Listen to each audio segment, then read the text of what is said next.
Definitely. Does the amount of alcohol matter? Sure. If a person is drunk, he sleeps. He has no control over himself. He loses awareness. So he's already vulnerable. Basically, alcohol lowers vibrations instantly, then it is easier to work. It is easier to attach an entity, and it is easier to take possession of a person's mind.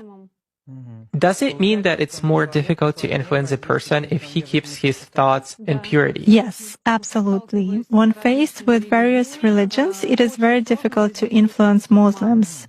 They are in a constant connection with the egregore. They do namaz every day and read prayers on a daily basis.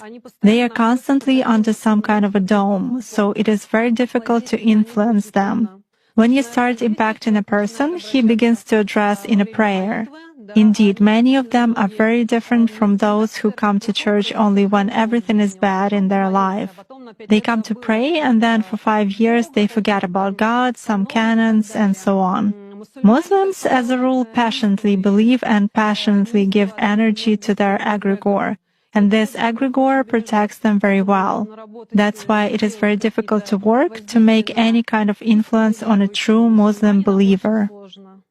Is this some kind of a good egregore? Well, for them, yes. This egregore is good for adepts who contribute good energy to it. How do you sense it? For instance, you have found an energy trace of such person. What's next? Do you try to drag him somehow to visualize this threat and you fail? Or how do you do that? It disappears. I cannot get a grip on it. I focus on it, but something immediately knocks me out of the flow, just like that. Or I visualize a person in front of me clearly and can affect him even at a mental level, but some image is not created in my mind at all. I even look at a photo, reproduce an image, but it vanishes from my mind.